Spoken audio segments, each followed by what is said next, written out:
Is everybody worried about swine? I mean, the avian flu, or should I mention or think about it at all? Well, the thing is, they're talking about that we need to be worried about what might happen. They're worried that it might mutate. 100 people have died. Out of 200 people in the whole world have contracted it. Out of 6 billion people, 20 have died. Well, it's just like the swine flu. If people remember in the 70s, Rockefeller was our vice president, the owner of 5 pharmaceutical houses, and we paid his company $7 billion to make the swine flu.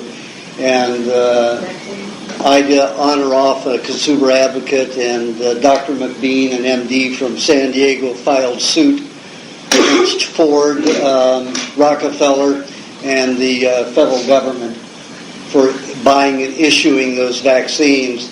And it got the news reporters at the polling places, because they were giving it to people free, with our tax dollars, $7 billion worth. 2,300 people died in the first week within 3 days of getting the vaccine.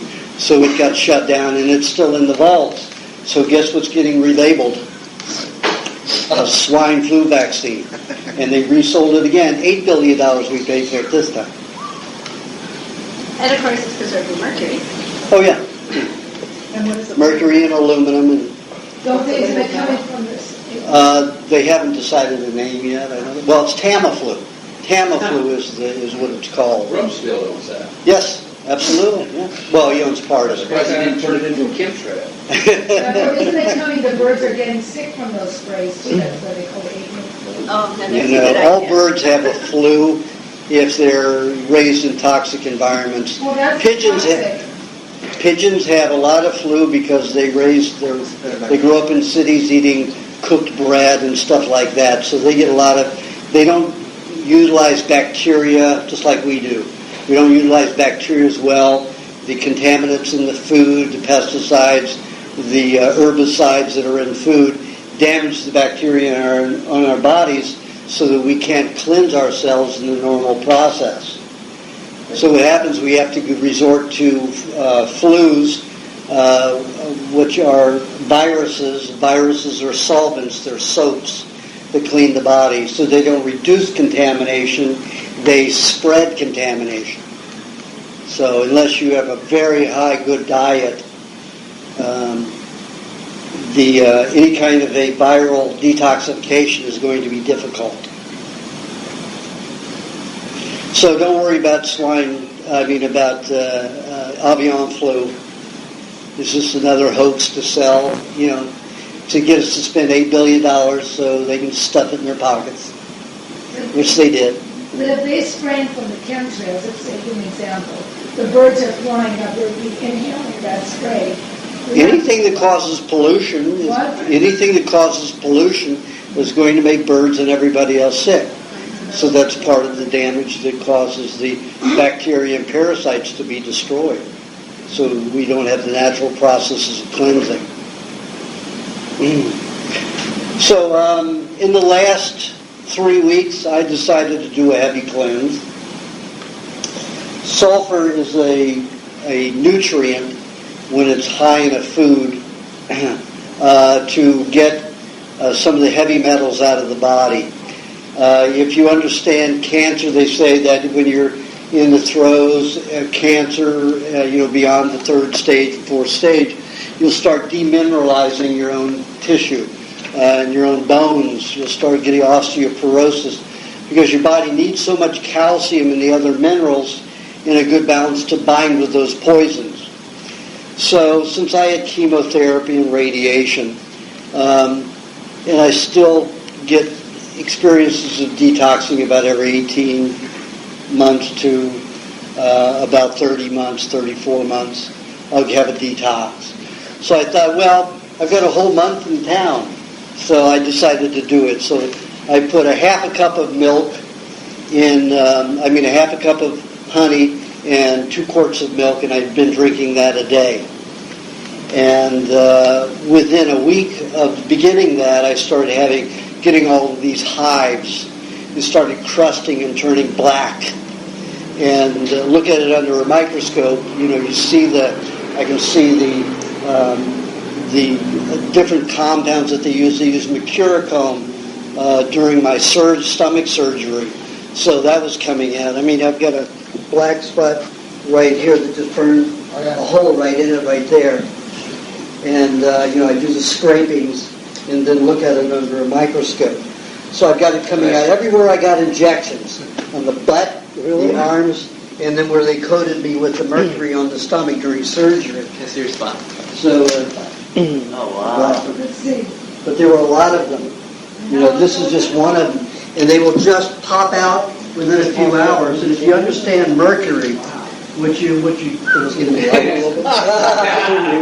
you understand what happens with mercury, if you go to the website of Toronto, Calgary University, they did a DVD, and they showed neurons growing and all dispersing and growing. It's a time-lapse photography, and they drop a 2% solution of thimerosal into that, and then you see that the neurons just disintegrate. And that's what happens when it comes out through the skin or internally. It can cause, internal bleeding. It can cause many problems. Every vaccine contains 76,000 trillion molecules of mercury. Those that have mercury in them, it's 96% of all vaccines have thimerosal, which is mercury. So you can imagine how much of that is in your body if you've had a lot of vaccines, even tetanus shots, antibiotics like penicillin. All have mercury, aluminum, and formaldehyde in them, and that's just some of the base chemicals in them. The reason for that is people say, well, why did they do that? They put on it as a purification system and antibacterial. Like you put methylated mercurochrome on yourself. Methylated mercurochrome or liquid mercury. Iodine is another one that will destroy things. It's very caustic and burns. So they use it because it shocks the body into trauma. Every animal that Pasteur injected died. He didn't have ever one in his laboratory survive a vaccine. Not one survived a vaccine. But there was so much potential for money in it, they decided to throw formaldehyde in there and see if it would stop the anaphylactic shock. Because when the body registered a sterilized or live bacterial disease in the quantity that's injected, it causes the body to think it's going to die. So people die of anaphylactic shock. Animals die from vaccines. They found that they put in either strychnine or formaldehyde, any other chemical, they would keep the person alive or the animal alive. It didn't go into anaphylactic shock. So it is all just to sell drugs. And there can never be any evidence that a person would have gotten a disease. However, we do have the critical evidence that the vaccines cause the very diseases and more diseases. If you look in chapter D, appendix D, in We Want to Live, my book We Want to Live, you'll see that the rate of polio in people with vaccines, the rate of polio went up to 400 and some percent after forced vaccination. And that's pretty critical. But there are 3 states that kept record of it in one city, Los Angeles. And they were told to stop keeping record.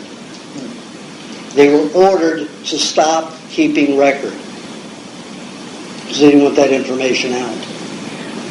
So, vaccines are very, very deadly, toxic substances that will give you no benefit. Why did they do it? Money. That's all? That's all it is. That's all it is. Money. Ask for donations. Pardon?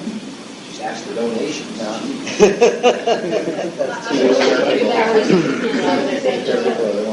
What did you call it? It's also a way to annihilate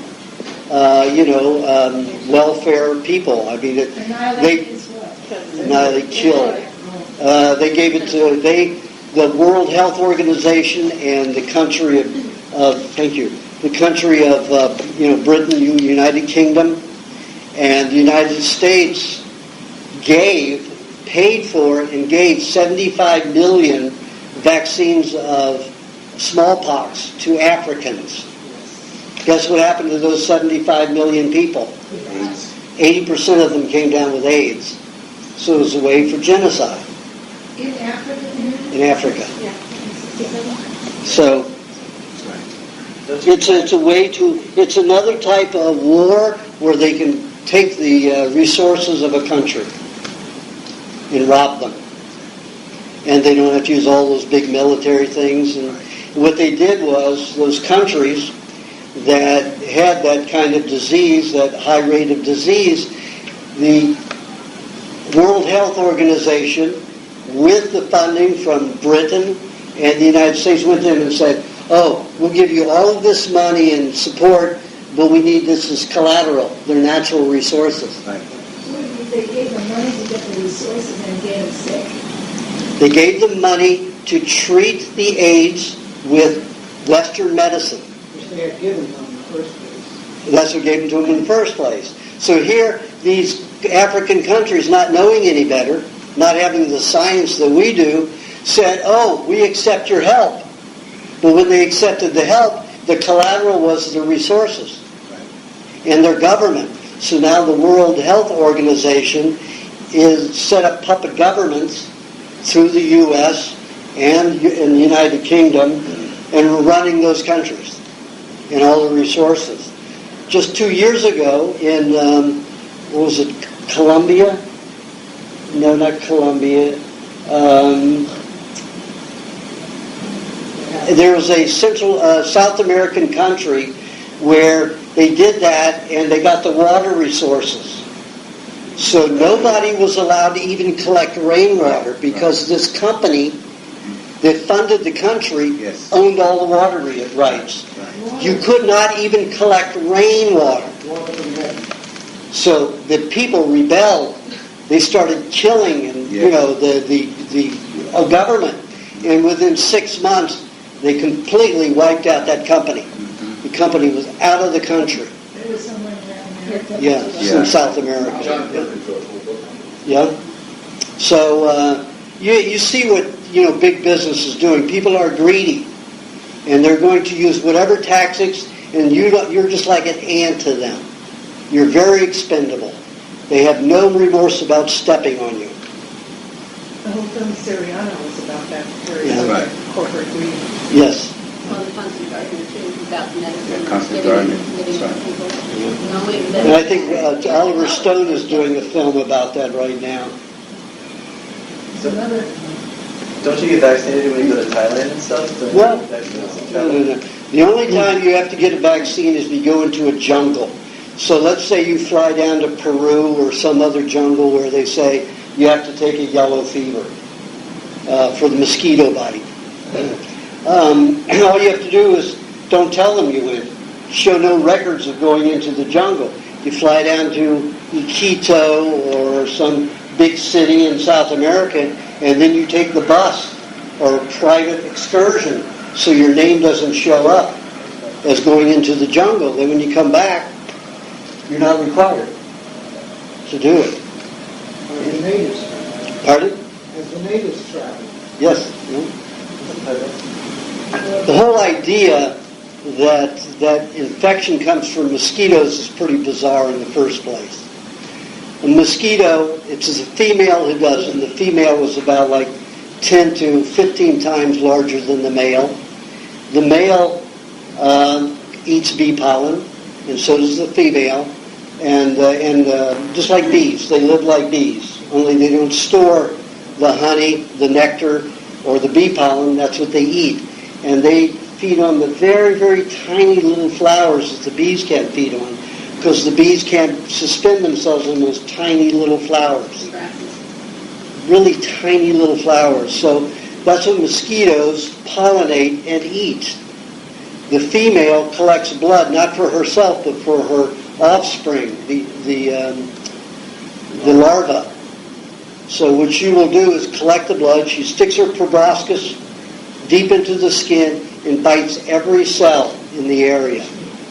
Makes a pool of blood, and then she'll suck it out. So she could destroy somewhere like 50 cells, just by biting them.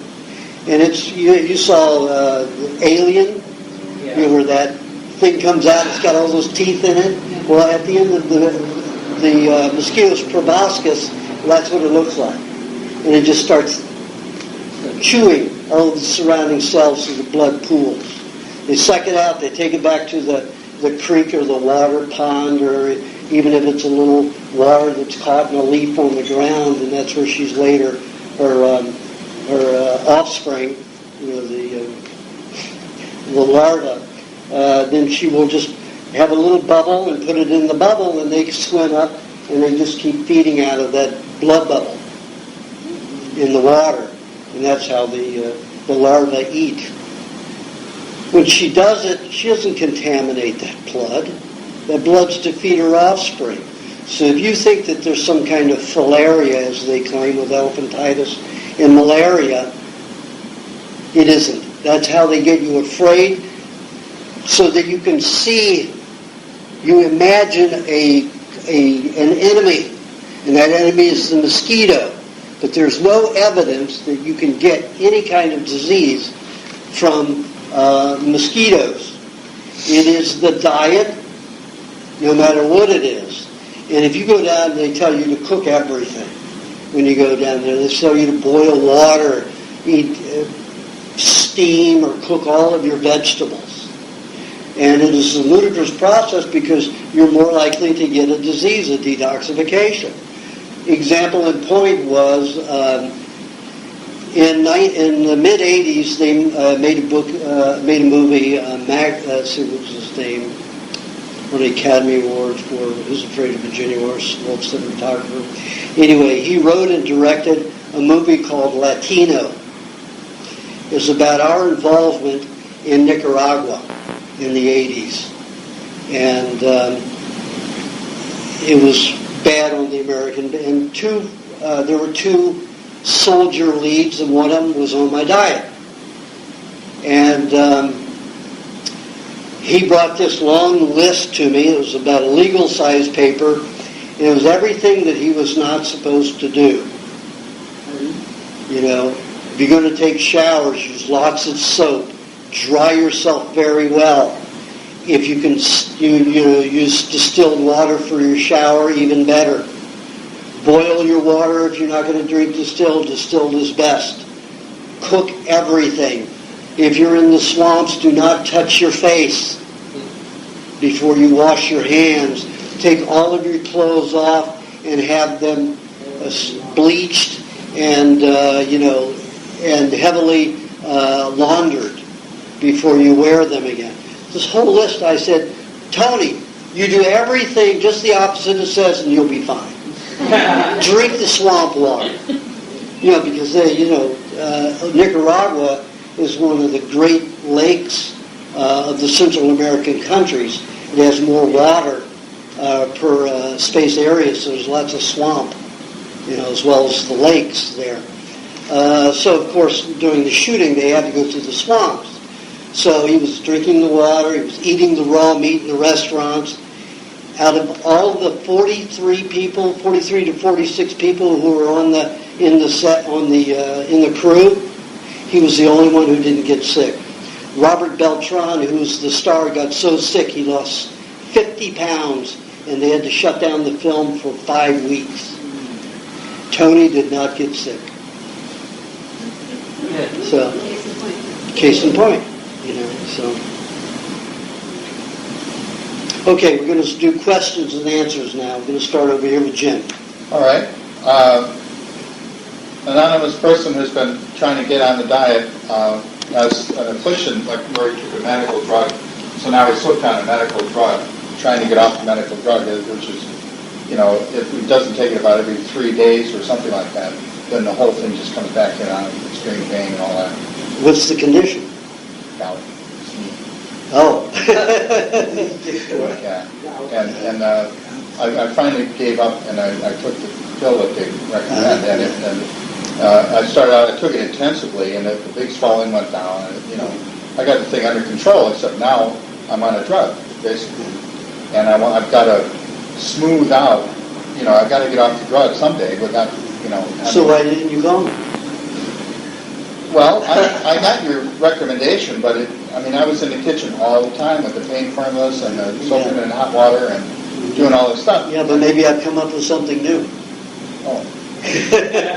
I found out that calcium and sulfur in eggs and milk will chelate with the uric acid that causes gout. Gout is if some people who eat cooked meat cannot discard the uric acid that accumulates, and that causes gout. So a good milk diet for about 6 weeks, 4 to 6 weeks, can get rid of it. A heavy egg diet, eating an egg every half an hour, eating 2 to 3 quarts of milk a day. All the foods with high sulfur can help pull out a lot of different chemicals and drugs in the system. So you might want to do a diet like that. Like for me to get rid of this, I've only been eating meat once a day, sometimes up to a pound at a time, but I usually eat 2 pounds a day, eating a pound twice a day. But right now I've just been eating 1 meat meal a day and drinking 2 quarts of milk with a half a cup of honey in it, and to detox and get rid of that toxicity. Half a cup of honey to 2 quarts of milk. Throughout the day, not at once, right? No, throughout the day. And I always warm the milk. Honey water. I put it in a bowl of hot water and take it out in my hot tub. My hot tub's warm, I'll put it out there. And it works a lot better, and it helps relax the body. And how many eggs? Pardon? How many eggs? If you're doing one every half an hour, it could be up to 30, 40 a day. I've had up to 50 a day in my experiments. What condition? I'm just talking about gout. But there's a lot of conditions that can get rid of toxic metals and chemicals in the system. And the egg diet and the milk diet will do that. No fruit? Not a good idea. Well, an orange in the afternoon once in a while is okay. You feel it. And a vegetable juice about once every 3 days if you're doing the eggs. You don't necessarily need it with the milk, but you will need it if you're eating a lot of eggs. About 8 to 16 ounces once every 3 days. Sounds like a weight loss diet. No. Well, if you're eating an egg every hour, that'll cause weight loss. But one every half an hour won't cause weight loss. It's called weight gain. No, it'll just stabilize it. It's very difficult to gain weight on eggs. So the vegetable juice, just Cooked eggs, you can gain weight quickly. vegetable juice like every other day or every third day or something like that. Yeah. That's it. And then no other vegetables, period. Correct. And aloe vera juice, the same as vegetable juice? Correct. But I did drink, sometimes I drank when the mercury was coming out in huge spots. I had one come out this morning. I just felt it getting a little sensitive last night. And I've had many injections here, penicillin. And all of a sudden it felt like I had just gotten an injection. And the next morning I woke up and there was a huge head on it with a black center. Wow. All these white cells around it, black center. And it smelled just like the mercury, and under a microscope, that's what it was. It was mercury. Can you tell what? Yeah. So it, you can see it. It's a little hard to see when something is crystallized, but I caught this in mine now. They turn so quickly, I don't even get to see them, as far as when they're in the pustulation stage. This one, because it hurt so badly, before it came through the skin and burned my skin, I was able to arrest it before it got to the crystal state. But most of them come out as crystals, like you saw this one here. It just flaked off in all these crystals, black and dark brown crystals. And then, I had to crush them, mix them with distilled water before I can tell what they are. And still, because they're so conglomerated with all these other minerals and substances is different. It's difficult to distinguish what all compounds are in it. But this one was very easy to tell. Yes?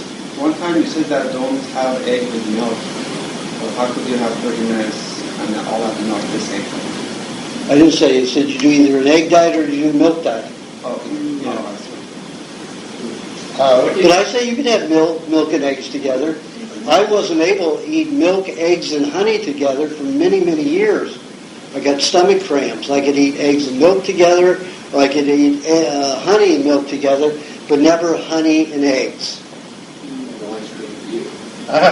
Probably because of the surgery that I had had. What did you call the cleanse you did for this condition? I just called it a milk cleanse, a chemical cleanse. So if I'm going to do this, how do you keep the honey from just being just solid honey at the bottom of the milk? I mean, it doesn't matter. I take an 8-ounce jelly jar, I fill it halfway with milk, warm milk, halfway with the honey. I blend it and then pour it into the 2 quarts. I get these half-gallon glass jars. That's how I get my milk. And most people get the plastic. It's a good idea to remove it from the plastic and put it in the glass when you get it home if you're going to do that. But I have these half-gallon glass jars. My milk's in there, so I take some out. I'll drink a little bit, and then half a cup, and then put blend the half cup of honey with a half a cup of milk, and then pour it into the half-gallon jar. So one question about that is, so if he's doing all of this, is he still eating meat and other things too during the day? Just one time. Just one meal, one meat meal a day. With butter, right? A 12 ounce. Well, it depends. I was eating 2 cups at a time. Some people can just get by with 1 cup. And butter, yes. When we talked about this before, you said anytime I eat meat, I have to have an equal portion of fish. So I've been doing that, and that stays. That's fine. Yep, that's your system. Yeah. Okay. But with butter, right? Don't need butter with that. Don't need a lukewarm. Oh, and I add 2 to 3 ounces of cream, extra cream to the 2 quarts of milk. Make it a little richer. The luke formula we don't need that. I'll have the Luke formula sometimes. Not all the time. If I start now, see how this is turning all dry? Most of the toxins from injections come out the joints, the shoulder, and mostly the elbow. And 2 weeks after I started doing the milk routine to get it out, see how dry I got? I haven't had this since I was in the hospital for surgery when I was 20 years old. And I forced it out, come out. Now it's just dry and scaly, Like when I had psoriasis, it was worse because there were open sores. This is just dry skin from chemical burn. And it itched when it came out. Itched terribly. You put on the luke the facial cream, Well, it would smother it, and I didn't want to smother and lock those chemicals in my body. So what I did was I coated myself with urine, and that stopped the itching. It stung, And if it started itching so badly, like when I used to have eczema and all kinds of problems when I was a kid, taking a lot of medication, especially insulin. Insulin caused a lot of things like this. I would take Listerine and put it on my body. And it would sting and burn so badly, at least it was better than itching to death, Well, I found that if you take white grapefruit and you rub that on, it'll do the same thing. It'll sting and stop the itching without preventing the chemicals from coming through the skin, without smothering the skin. Pardon? Lemon's too abrasive. It'll start, how it marinates chicken and fish? You damage your skin pretty badly if you do that. I burned a hole in myself when I was experimenting with it. Actually burned a hole right through my flesh when I woke up the next day. I used lemon on one spot to break it down for 2 days in a row. And I wake up one morning, I had a hole in my body. And that was very painful. So lemon's not the thing to use, nor is lime. How's the dating experience with the urine?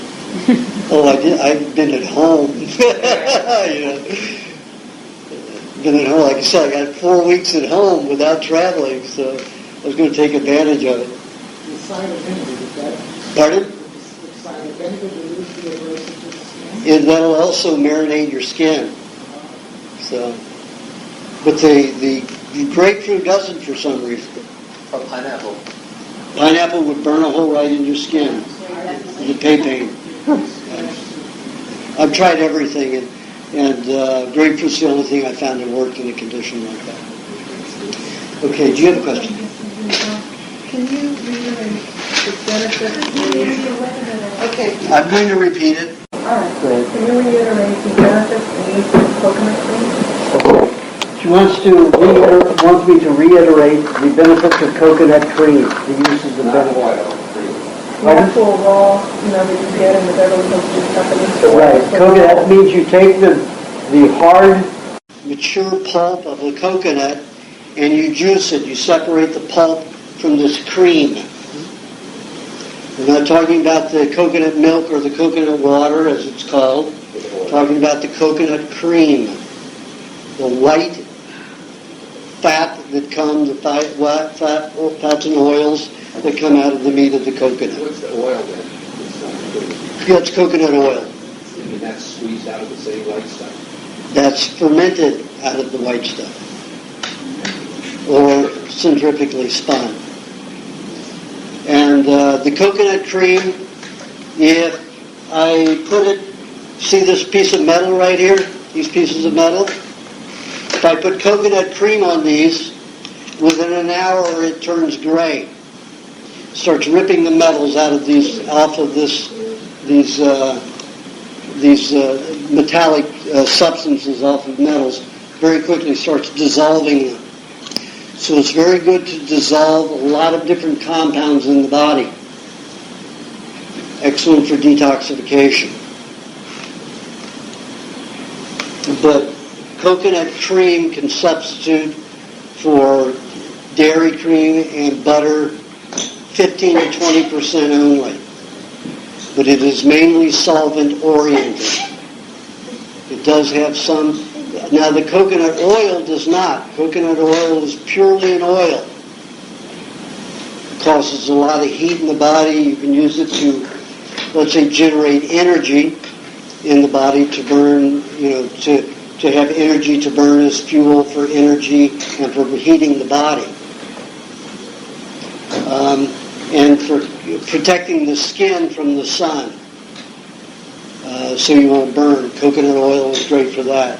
But coconut cream is very different. Coconut cream has a lot of water-soluble fats, not just the oil-soluble fats that coconut oil has. And, 60 years ago, and even 50 years ago, about 90% of all soaps were made from coconut. They had a coconut base to them because they were great for cleansing. Shampoos, body soaps, everything had coconut in it. Laundry soaps, kitchen aids, they all had coconut in them. But you have to grow coconuts. You have to have people to cut them down because you can't have machines do it. So it's a people-oriented industry. It's a lot of work. So companies decided, we can make chemicals to do this. Not caring about what it does to your body and your skin, we can make these cleansers, these solvents, from unnatural substances that are poison. And we can make a lot more money. And that's why they shifted away from coconut. There are very few, there are still countries that use coconut, but they're not ours, and they're not Britain, unless they're specialty health food or health-minded stores or companies that will make coconut soaps available for you. So you're saying coconut soaps are healthy to use if you can get them? If you can get them naturally made. Yeah. That's just coconut It's coconut cream, not coconut oil. Coconut cream with lye, mixed with lye. That's how they used to make soap. Put lye like you do with cement, and that hardens the fat and dries it out. Then when it gets wet, it acts as a soap. And the lye will even help do that. But you just have to know to keep the lye down at a very minimal level. Just enough to dry the soap, to dry the coconut cream so it will harden. And when it gets wet, it lathers nicely and cleans nicely. So the lye's not toxic? The lye is toxic except when it's bound with the oils. Now they used to do it with, they'd even take pig lard. They used to make soaps out of any kind of fat. They would render it. Yeah. Wood ash was another way that they did it. Yeah, they would use the light woods, burn it, use the ash so it would be light, and then they mixed it with some kind of fat to make soaps. But lye was the chemical way to do it, the industrial way. Put lime with it instead of ash. But ash, of course, would be probably a little bit healthier. But in my lab experiments with lye and oils, the lye doesn't get free. Once it's bound in the fat, it's locked in. So it doesn't. I've never seen it show evidence of absorption into the body. Do you know where you can find like a recipe for making soap? No, I've seen them before. Just have to. Well, yeah, I think there's some on the internet. All you have to do is look around. There's books in the library and stuff. I found books on how to make soap. So coconut cream, when I'm giving it to somebody, as I suggested in my book, it goes before cilantro, something like that. If you want to clean the heavy metals out of the body, let's say a tablespoon before a juice with cilantro in it. If you want to clean your system out, I'd recommend 2 to 3 to 4 ounces, depending upon your body size and weight, in the afternoon with some kind of fruit. If you're trying to get rid of heavy metals, dark berries and coconut cream are very good to help detoxify heavy metals that are in the glandular system. And those are already freed, loosed, and traveling in the blood and lymphatic system or neurological fluid. So it helps bind with it, dissolve it, neutralize it. But I always suggest that when you're having a large amount of coconut cream like that you also have at least 3/4 of a tablespoon of butter and about a tablespoon of dairy cream with it. So you have some animal fats to make sure you've got enough animal fats, your own fats, to bind with any kind of byproduct that would come from the coconut oil dissolving the metal to protect yourself. So that's the same time you do it. So you have like 3 tablespoons of coconut. No, 2 to 3 ounces. 2 ounces is 4 tablespoons. So it's 2 to 4. Yeah, 2 to 4 ounces. So you're looking at 8 to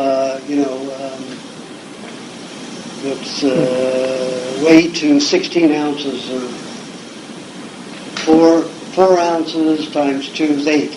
8 tablespoons. 4 to 8 tablespoons of coconut cream with a fruit. I never said 8 tablespoons of food before. Because you're not big enough. It'd be 4 for you, 4 or 5 max. So you said 4 ounces are 2 tablespoons? And like I said in the book, if you have banana with coconut cream, it helps dissolve hardened tissue like cirrhosis or sclerotic tissue for MS, anything like that. If you have any fibroids in your mammary glands or your vaginal area, coconut cream and banana help dissolve that. Not concentrated enough. The pulp, the cellulose will not free up enough for it to make a big difference. It'll work on a minuscule level, but we're too toxic to work on a minuscule level. You just won't see much progress. There would be some if you ate it, but it's not going to be anything like the concentrations of which I'm speaking. If you're you can use it with any fruit you desire. You've emphasized berries in the past. That's just what I said. I said dark berries for heavy metals. The lighter metals like aluminum and iodine, using raspberries is good to eliminate. Raspberries and coconut cream helps eliminate that. You use 4 tablespoons of coconut cream to 1 tablespoon of cow's milk. Yes. And 1 tablespoon of butter. 3/4, well, it depends. I give people specific recipes. I'm giving you a general. When I give it to somebody, it's specific. I'll give them 3/4 of a tablespoon of butter, maybe a tablespoon and a half of cream, or a half a tablespoon of cream, and a tablespoon and a half of butter. It depends upon their digestibility. But I'm just giving you a ballpark area to play with. A ballpark area that you won't hurt yourself during your detoxification. Okay? Do you have a question, Mike? When you're floating in a small tank, Let's all give Lucky a hand. He's our host.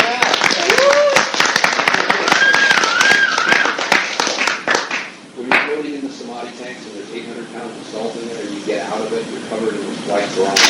Does the skin absorb that salt? Or is it Absolutely. It does. Absolutely. It'll cause a chelation. You have to understand the magnetics on your skin is pulling all these minerals out of your blood and lymph and everywhere. So it's dehydrating your system. So it's not It's not a good thing. Don't float then. If you float, don't put all that salt in it. But you don't float. What do you You put salt water. Sea salt. Get out of the ocean? Yeah, you can put sea salt. You just take sea salt and put sea salt in it. A little. Yeah, you don't need much. What I do, when I used to use the float tanks, I would put a cup of vinegar in, and I would put about a half a cup of sea salt, sun-dried sea salt in it. That was still a lot of brine, but those float tanks, depending upon how long and big they are, they can hold a lot of gallons. Where do you find those float tanks? Well, I used to do them in Santa Monica. They have them around the beach.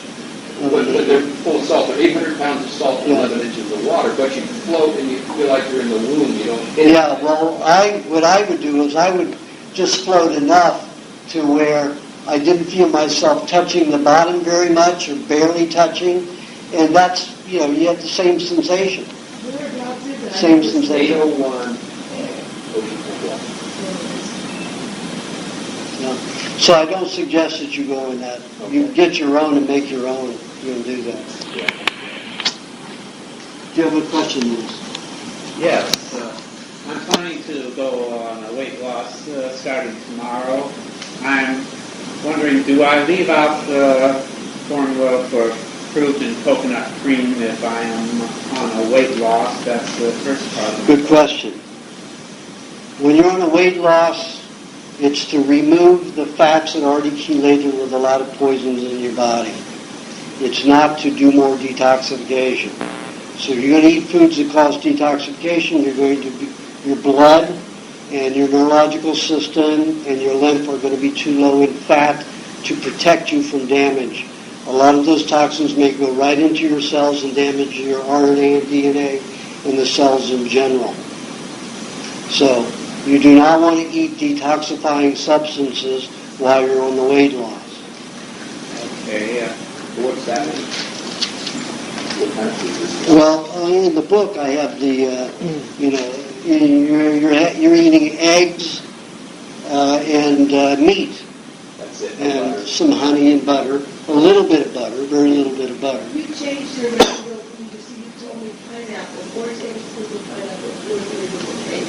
I don't know if that goes for anybody. Kathy, don't mention things that I give you because you're going to confuse people. Okay? I just thought you was going to explain to me because you got... That's for you because you had a particular problem. Which is that? I'm not going to go into that. That'll be your question if you want to ask it when we get to it. I still have the floor. The second half of my question is how long should I do the weight loss this time around? What's your estimate? Let me punch you in the stomach and see. Before I leave. It all depends. Usually when you go to weight loss and when you go a week with only losing a pound, you know your body doesn't want to lose anymore. And that's usually when you should stop. When you go a week and only lose a pound, that's stopping period. You're having very little honey and very little fat. But in the recipe book, I have the weight loss program in there. And it's mainly eggs and meat. It's basically just about it. And some juice. And some people, because you're eating very small amounts of meat during the day, like 2 to 3 golf ball sizes of meat, 3 or 4 times a week, 3 or 4 times a day, along with a little bit of butter or no butter, and then you're having some vegetable juice and you're eating raw eggs. It doesn't work for some people, but it works for about 80 to 85% of the people. The people it doesn't work for need to eat about an egg every hour, followed by a quarter of a teaspoon of honey butter mixture, equal portions of honey butter. So every hour, and I guarantee you everybody loses weight with that one. And have one meat meal a day, maybe a half a cup a day in the evening, and a cup of milk before you go to sleep, and a cup of milk at night, so you relax and feel better. Okay, do you have a question? I picked up a parasite in Nepal. You picked up a parasite where? In Nepal. In Nepal? Do you like them? Not at all. I hear I was very lucky to have it, but I didn't feel lucky. Really sick for over 4 weeks, nauseated, felt like I was going to throw up, diarrhea, and very weak, not able to eat any meat. And I ended up taking antibiotics for it. I tried to run it out at stores, but I'd like to know next time you go. Lots of lime and lemon juice together. Equal parts of lime to lemon juice. Lime to honey. Lime and honey, equal portions of lime and honey. And that will pretty much destroy them. If you had a tapeworm or an intestinal fluke, which kind of did you have? Pardon? Everybody is Gerardia. So you don't get that from, that's an internal fluke. That's an internal fluke. That isn't a fluke that runs around in Nepal water. Although it does. It runs around water everywhere, all over the world. So it's doubtful you got it from there. It's probably just, it was time for you to detox because you were in a humid climate. And humidity causes lots of bacteria and parasites to become active in the body. That's why tropical areas have more parasites and more insects, because it breeds them. It's good weather for them. But that doesn't mean they are bad. I got my first parasite almost 2 years ago, and it was while I was in the jungles in Vietnam. And you don't get tapeworms, from the jungles. This is an internal thing. So I was delighted because that's my first one. I've been trying to get parasites. I've eaten so many different kinds of parasites and parasite-infested meats to get the tapeworms and to get parasites, but was never able to take hold because I had had so much chemotherapy and radiation in my body and other heavy metals from all the injections and medication that no bacteria and not much bacteria and no parasite could ever feed on my body, because if it ate a cell, it would die. It was so poisoned. So I got my first one about 2 years ago. And, I was on the toilet constantly. And, I thought, oh my gosh, here, I get to really detoxify quickly. Maybe it'll help with that surgery that I had all that compound in there. So it was going to work on me and doing a pretty good job. Now, because of all that complex trouble that I had constipation since I was 2 years old. So every time I went to the bathroom, which was every 2 to 5 days, the first that came out would be the size of my fist. So of course it ripped my rectum. So I was bleeding every time I had a bowel movement. Sometimes fourth to a half a cup of blood every time I had a bowel movement. So then when I went into a raw diet, I went almost every day, sometimes several times a day, but that first part out would be huge still. It would be like granite and just rip me. So even on this diet, I would move every day, sometimes several times a day, but always have bloody stools because of the tear. Once I got the tapeworm, it disappeared. So I was having nice, small, rounded ones. Biggest one was probably this big, and this was enjoyable, having bowel movements for the first time in my life. So I loved that tapeworm. And all of a sudden, I got this craving. After about 3 weeks, I got this craving for an onion. And I just sat down and ate a half an onion. I don't like hot stuff. Burns out of my tongue. And the next morning, I shot out that 47 feet of the tapeworm. And I thought, oh no, my first friend, and I got rid of him, So then I saw little pieces of sections that were alive come out over the next few months, and I know I kept it. Then about 3 months after that period, I had another bowel movement and passed about 45 to 48 feet again, and that was it. Haven't seen him since, and that was over a year ago. A year and a half ago. No, but I don't have constipation anymore. Unless I eat cheese without butter and only milk, then I'll get constipated. But it'll still never get that big. It may get that big and still very dry, but never like granite like it used to. So that tapeworm restored an intestinal environment that I had desired for 58 years. So I start my 60th year tomorrow, folks. Trying to catch up with you, Roger. Just wait a minute. I'm just talking to Roger about his birthday. His age. Happy birthday, Roger.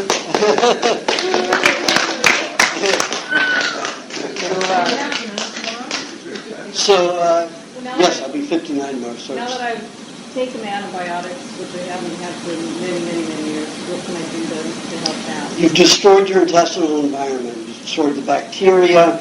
You've destroyed E. coli. E. coli is responsible for the final stage of digestion. It is the bacteria that synthesizes most of the B vitamins, including vitamin B12 from meats. So if you wipe out the E. coli with enemas, with colonics, with antibiotics, you have reduced your immunity to everything and your strength and backup. So E. coli is very important. The E. coli also discharges in its what's called verotoxins, enzymes which prevent and dissolve brain tumors.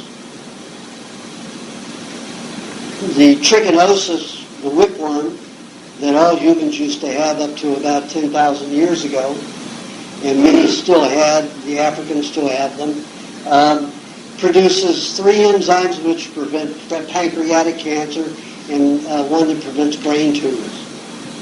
So we're finding out all these parasites are good for us, not bad for us.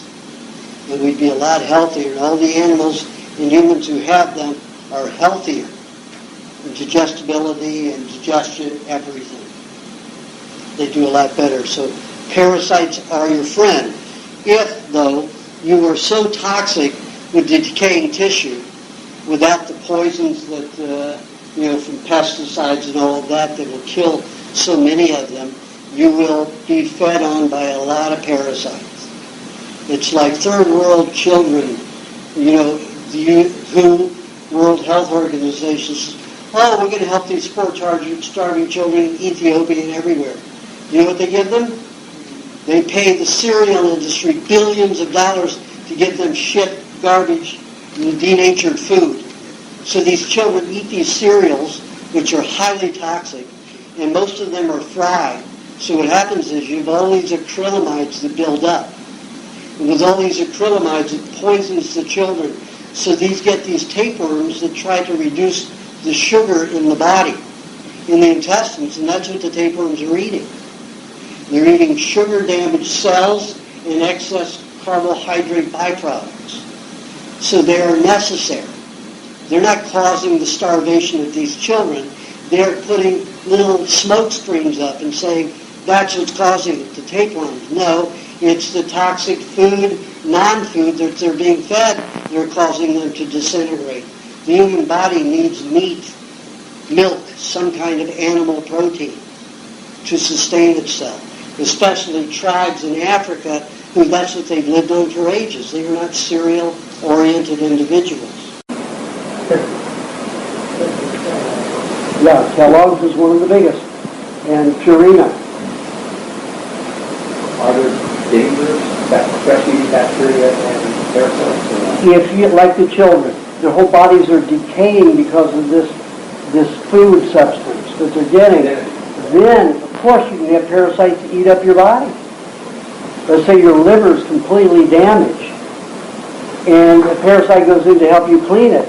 Well, if the whole liver is bad, the whole liver is going to be eaten.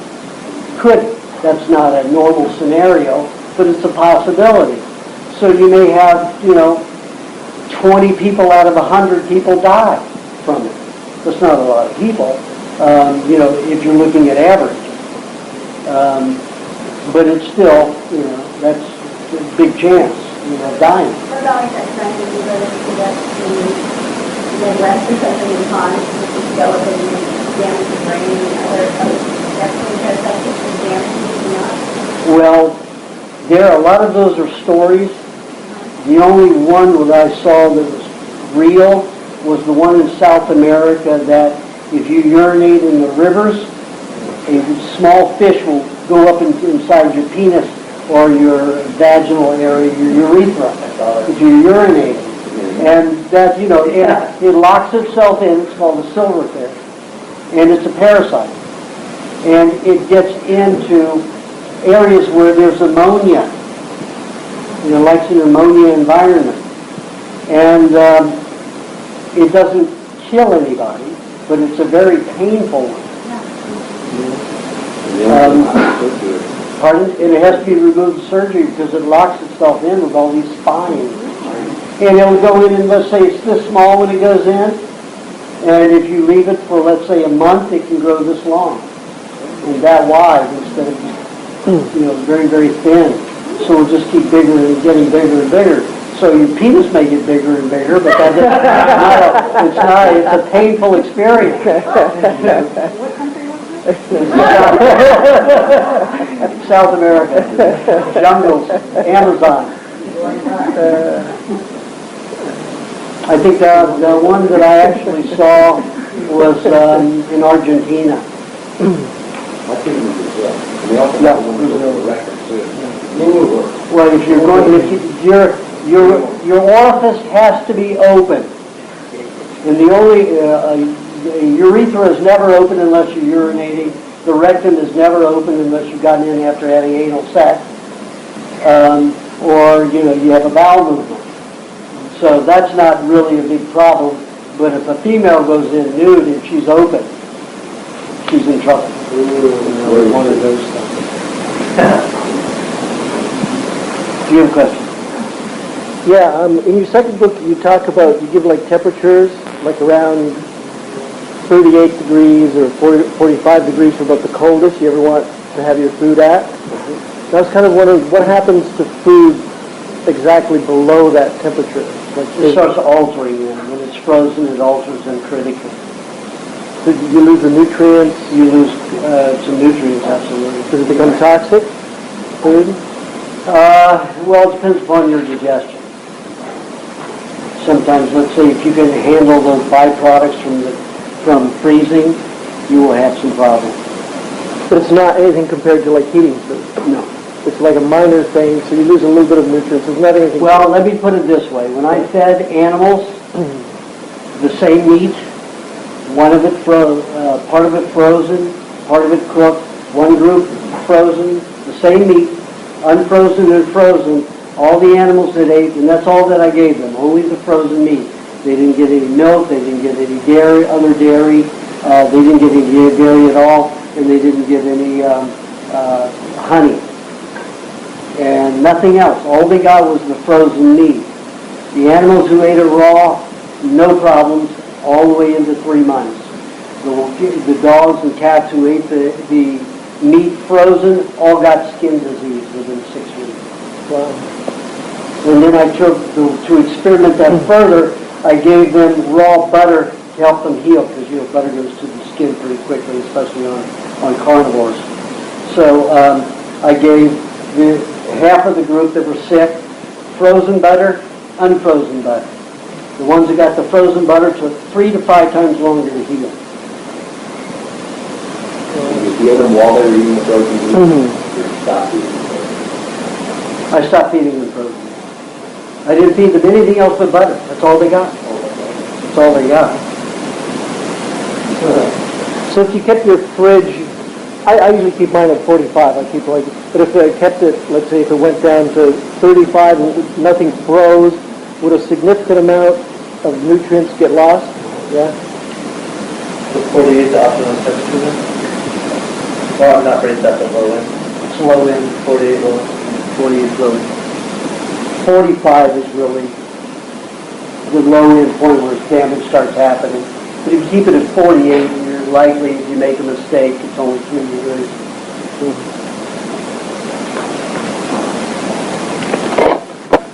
But the eggs and milk are damaged as soon as they go below 70 degrees. Below 70? Below 70. That's right. If I get milk straight from the cow and never chill it, I can use it like meat. It will help regenerate cells. Anytime that milk is chilled below 70 degrees, it loses its ability to help you regenerate cells. So we need to eat a lot more meat.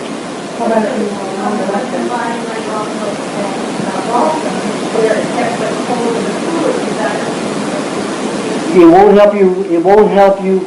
It won't help you divide cells, but it will help you rebuild cells that are already alive. So meat is the only thing that can get it down to, 30, 45 degrees, 40 degrees, and it will still help you regenerate. But once it goes under about 36 degrees for meat, it's affected that way too.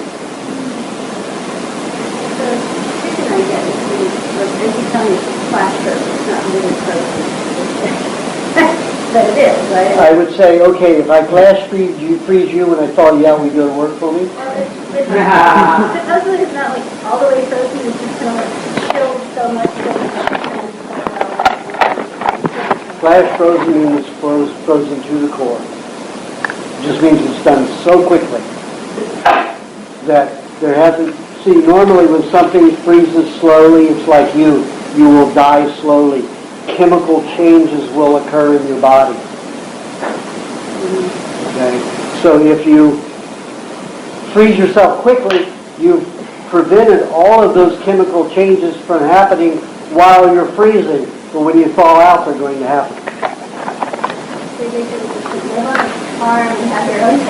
That's ideal. That's ideal, yes. But still, we do the best we can, and it's a lot better than eating poison cooked food. In East LA, there are people have cows that you want to buy them. Pardon? In East LA, can go to Texas and buy fish. Right, well, without even chilled. Yep. Yeah. Same thing in France. Yeah. I don't know where, but I know people have cows in the backyard. In East LA? East LA? Well, they have a lot of illegal Mexicans who have, and where they still allow chickens and some cows, like in Rio Hondo area, Whittier, not Whittier anymore, Whittier is outlawed it, but Rio Hondo and the surrounding areas, and some of them, it's illegal, they're not allowed to do it, but they do it just, they keep it behind, and they sell it to other Mexicans or Central Americans who want it. What's that, Raw milk. If you find any, let me know. Send it address. They're very nervous with white people. Oh, are they? Yeah, I tried to get a regular connection with it, but it makes them so nervous. They're just waiting for somebody to bust them and deport them, so. Is your stuff supposed to be better? Any item. It's fresh. No refrigeration, so of course it's fresh. You have to sit and listen, sweetie, okay? Roger, Kathy, do you have a question? Oh, yeah, I noticed that my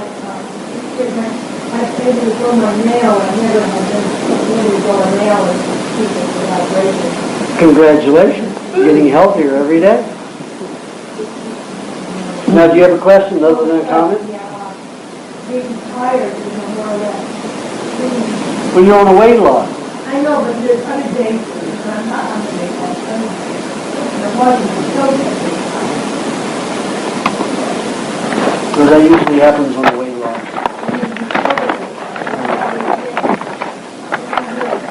Well, there are periods when you're going to get tired, and the lethargy is going to last quite a while as your body's in a healing mode.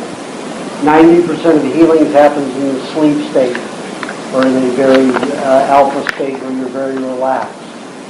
You don't necessarily have to sleep, but most people's bodies have to go into sleep state so you can get your mind off of your worries and start using your nutrients for building cells and dividing cells rather than and rebuilding cells rather than worrying and anxiety. So most people do 90% of their healing in the sleep state. So that means a lot of rest and a lot of sleeping. If it's because of a protein deficiency, you just pick up put a little extra meat meal in there, maybe another half cup of meat in the afternoon, and if that charges you, you know that you need a little extra meat. If it doesn't charge you, you know that you need to sleep and rest more for healing. Okay? Roger, do you have a question?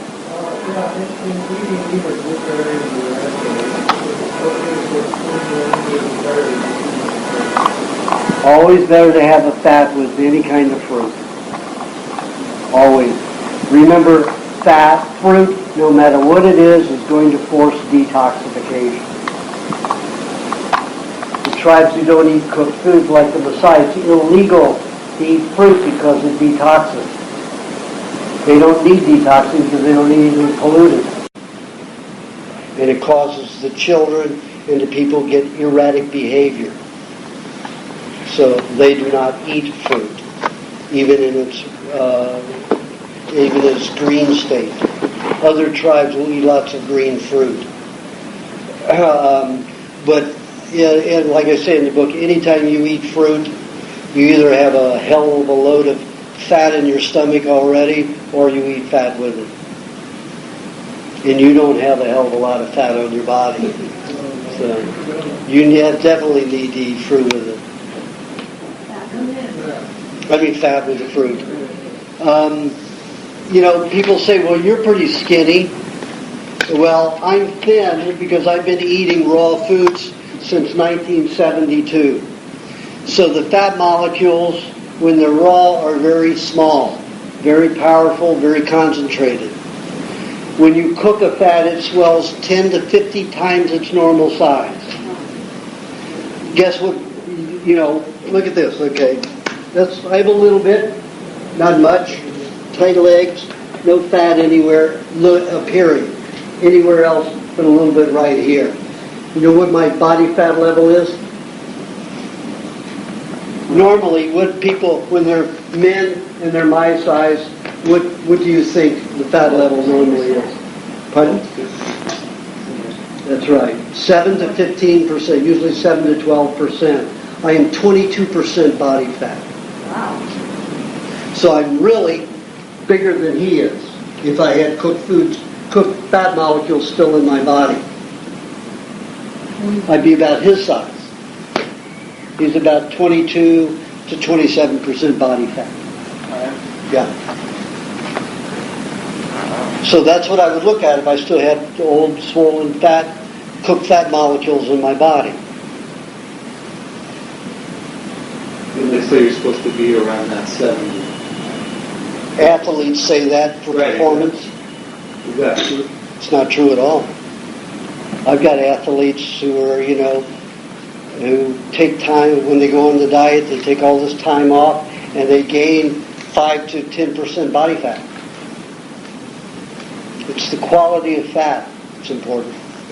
And the concentration. You can get so many more fat molecules into a small space if they're raw. And they burn easily. They're utilized easily. The body eats them easily to generate its energy. I don't know why they talk about burning it. There's no such thing as burning fat in the human body. Cells eat the fat, and they expend it in energy, so it's a waste product. So it's never really burning fat. We get that from locomotives, and burning fuel. But our bodies eat the fat, so it gives them the energy. And then they have a waste product, like urea and, fecal matter. Cells have the same thing. Okay, you don't, where is she? She gets 2, right? Okay. Do you have a question? Bert? Okay. When you got at the stage where you might be utilizing fat or protein or, and I feel like I know that perhaps also some toxic metals, perhaps a brand new type of injuries, and constantly in a state of nervous irritation throughout the spine and all the joints. Am I dying? Well, it depends. You're very thin. So what happens when you have a toxin that gets freed, loosed from the system, mercury, lead, thallium, cadmium, no matter what it might be, if you don't have the fats to arrest it, it can damage cells in your body. And they will die. That's why I like people to be fat. I like people to be at least 20% body fat. At least 20%. I like sick people to be 30% body fat. How would someone acquire that much fat and save their life? That's a difficult one, It just depends. People can screw around until it's too late. They say, well, I'll do it when I can do it. And you've done that for years, Bert. I've known you for what, 6 years? 8 years? 8 years now. And many times you say, well, I can't do it right now. I just can't do it right now. And I kept telling you, Bert, there's going to be a time when it's too late. And I don't know what that's going to be.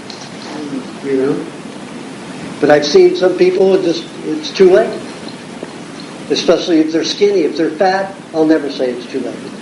If they're skinny, I've seen it too late. I've seen people drop off and die. Take, for example, Elnora Van Winkle, that neuroscientist who spent her whole life, like almost 50 years, cataloging all of the compounds, the chemicals were in the brain and nervous system. She discovered this diet. She went on it. She did research with it, backed up a lot of my findings. And she went on the internet and sent a letter to the New York Times about my work and diet and how she was able to prove it chemically. And she did very well. She was skinny as a beanpole, as skinny as Twiggy was when Twiggy was 20 years old. She went on the diet, started gaining all this weight. And then somebody told her about Instincto diet. Instincto diet, you only eat what smells good to you. But how often does raw meat smell good to you? It doesn't. So these people eat 60 to 80% fruits. And they just start wiping the fat out of their body and demineralizing. She died 6 months after starting that diet. She lost all this weight. Elnora Van Winkle. She was the one that wrote The Biology of Emotions. And I saw Daniel at James, and he looks very thin and dry skinned. Yeah. I couldn't recognize him. Lewis was there. No, Daniel came. Daniel came. My son tried eating only fruit for a while, so I recommended that he do that, and he feels to this day that did a lot of damage to his system. Yep. He's not eating meat. And cooked meat. Who? Daniel came. Yep. Daniel went another way. But you get to see it. It's good because you get to see what it does. Why didn't Kimberly recover? She was 100% wrong. She never could gain enough weight. Pretty good, pretty chunky. No, she needed more weight. She had thallium all in her body. We're talking about a woman who was pretty skinny when she went on the diet, pretty sick, and she got breast cancer. She went on the diet very strictly, gained about 27 pounds. When you're that skinny, 27 pounds is okay. Yeah. She was probably, I don't know. Like this girl here, isn't it? No, she didn't get that. She didn't gain that much fat. I wish she had. Probably about 7 or 8 pounds less than you are. But she put it on compared to what she was. Yeah, she did. But she was stocky, she carried it thickly all over. And then when she started dissolving the tumors in her body, she started doing like all people who have cancer, that when it starts dissolving the dead cells in the body, the chemicals that are in those dead cells that have killed those cells, that have caused the accumulation of the dead cells, that is tumor and cancer, they dissolve with it, and you better have a lot of nutrients to handle that. Because you vomit, and you have diarrhea. And if you don't have enough fat on you, you will not catch up. You'll get behind. And it was just to the point where the breast cancer was going away. She did not, in fact, 2 weeks before she died, all the breast cancer had resolved. But it had gone to the liver. So her liver was highly contaminated. So I took one of her vomits and had to analyze $2,200 for one vomit, per vomit. And I had several of them analyzed. The head of the lab called me and said, somebody's poisoning your patient. And I said, what are you talking about? He said, she has 3,000 times the lethal dose of thallium in her vomit. And I said, she was a jewelry maker. She never used a mask and she never wore gloves. 7 years of inhaling burned thallium and all the other heavy metals and getting it into her skin, never using gloves. It absorbed into her liver and into her breast on the right side. It's too poisonous. She didn't have enough fat. If she had, let's say, another 10 pounds, she probably could have made it through the liver detoxification, like she did the breast detoxification. But it's too late for her. She just didn't gain enough weight. And she couldn't eat. When you're vomiting like that, you can't eat. Oh, you have to do it way before. It's got to be before that event. That's what I'm saying. That's why I say, and the weight loss in the book is just for women and men who are paranoid. They're not going to lose the fat. So I tell them every 6 months to do the weight and gain loss. Then after they do it for a year and a half or so, then they don't worry about not losing it because they see that they can lose it. So I'd like people to keep the fat on for 2.5 years before they lose it. That way if you go into a pneumonia or a meningitis, whether it's spinal or cerebral, you'll get through it easily if you have enough fat. And Bert, you just put it off all these years. You just kept telling me, I can't do it right now. Well, I don't remember saying that to you. I remember that I've been unavailable to you because of my work and travel. No, you said I can't do that. I'm traveling. I can't do that. I can't eat that way. I'm in rehearsals. You've said that to me many times. And also times you couldn't afford it. Yeah. So, I've heard that a lot from you over the years. But that doesn't mean you can't do it. You just have to force yourself. You have to deal with nausea. You have to deal with that. You have to force it down, just like I did after the poison mushroom. I'm not having any more. I have no problem eating this diet. Then eat.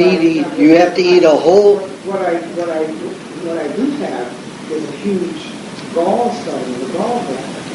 And I have stones in the liver. And I know that part of digestion has to do with the bile that I get to eat. Well, the liver creates the bile. We have a gallbladder only when we were primitive. When we'd slaughter an animal, we'd eat sometimes 50 pounds in 2 days of meat with lots of fat and eat all the fat first.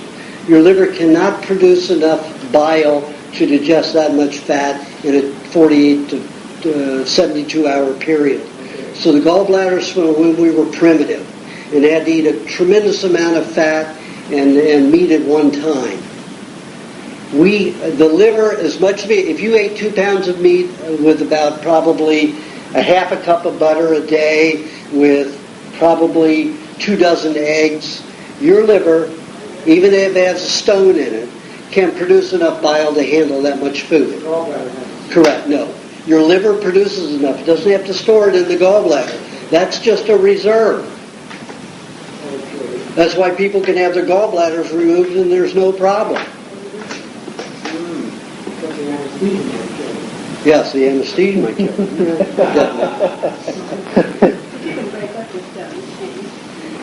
If they're made from soy chips and soy foods, no. They turn as hard as stone.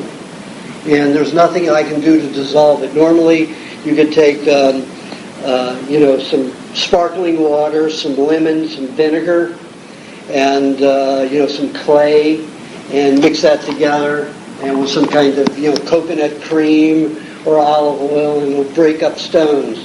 But when they're made from soy products, they're as hard as rock. Can't break them up. That's why James had to have, the bladder surgery. Because his stones, they had to blast his stones with more force than that surgeon had blasted anybody's before in his life. And this surgeon's not a young man. And they had to blast with a laser his stones with 50 times more blast than they've ever had to utilize. And James was a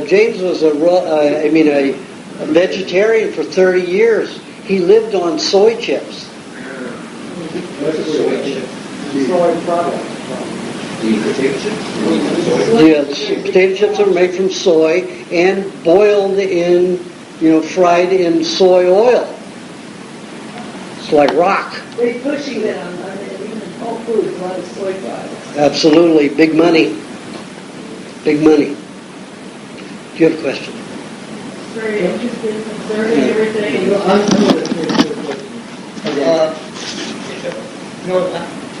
A lot of watches have, stainless steel bands. Stainless steel is fine. It's the radioactive battery that propels it. So you've got one that winds, the old style type. You wind it with the shaking of it. That's a good one. You've got a radioactive battery in batteries. But most watches run on battery. In fact, now they have these atomic watches that are set by stations. That's right. You know how much radiations that put into your body? Tremendous amount. Where do you get the watches? It's like wearing a low-dose cell phone on your wrist. So it's better to have one of those. Like when I was a kid, I had a watch that when you move your wrist. You move your wrist and it winds it. That's it. And they still have them. For people who are allergic to batteries, they still make those. My mother used to stop watches all the time. Yeah. The batteries would die. The cell phone is your best friend. Brain cancer. Yep. Well, they found last year the test came out from Switzerland that animals who were rats that were subjected to 40 minutes of radioactivity from a cell phone a day shrunk their brains by 30% in 1 year. 30% in 1 year. What cell phone do you have? I use an earbud. So when I have when you're on a call, whether you're receiving it or you initiate it, is when the radiation is blasting. So as long as you're not on a call, it's not going to be sending radiation into your body. So whenever I get a call, I've got an earplug and the phone goes somewhere else. I do not touch that phone. Not in your pocket, because then it gets in your genitals. It'll go right all through your hip bone and everything. Cause cancer down there. But a speakerphone is like that. Pardon? The speakerphones? Speakerphone would be fine too. You're not touching it. What about those Bluetooth things? Those have batteries. The what? Bluetooth ones? Bluetooth are nasty. Do they have a Yep. battery in between? Right up into your head. It's not the battery, it's the radioactive signal. So Even a cordless phone, if it's over 900 megahertz, if it's a 2 gigahertz, your radiation level is a 4. So I don't even use a cordless phone in my house that's over 900 megahertz. Over 900. Pardon? It used to be on the 900. Under 900. And almost all of them are 2.2 to 2.5 gigahertz instead of megahertz. I bought a whole slew of them, and I have them in my storage, because they don't make the light ones anymore. You may find them on eBay or something like that. But you have to search or go to, Hong Kong and get them out of a store out of Hong Kong, because they still have them in Hong Kong. I just bought something in Hong Kong that had low megahertz that they don't make in this country anymore, don't sell in this country, but they do sell in Asia. Do you have a question? Okay. Do you have a question? Oh, sorry. Yeah, I'm just new to all of this, so just a real general question. Denver. Nice to meet you. Nice to meet you. Heard a lot of people talking about fruit and vegetables today, and eating that with the balance of meat. And heard you talking a lot about eating raw meat, which sounds fine. I just am more concerned with the ratio, and I'm sure that it's in the book, of the vegetables to meat. And I would always think that it would be more toward the vegetable side than the meat. So I just want a little bit of understanding as to why. Because it's in the books, I'm not going to go over it here. Yeah. But if you have a lot of vegetables, and I don't suggest that people eat whole vegetables, unless just a little bit of flavoring with some meat, no more than 2 tablespoons at a meal, and that's diced, not full concentrated. It'll over-alkalinize the intestines. When you're eating cooked meat, that's fine. You want to eat raw vegetable salad with a cooked meat meal, because you've got a high acid, and it's going to putrefy in your system. It's not going to move. It stops peristalsis. There's nothing to cause peristalsis in cooked meat. Raw meat there is. There's lots of enzymes, and it reacts with the hydrochloric acid. So you put an alkaline food in with an acid food, and you're going to neutralize the acid and alkaline. You're not going to digest either. And that's the problem. What about vegetables? Pardon? As long as you're not eating cooked foods. There's a lot of people that hit 80s, they're octogenarians, they don't produce hydrochloric acid because of their cooked diets. But even the Hunzas and the Maasai and the Samburu, who live, up to 150 years, they produce hydrochloric acid their entire lives.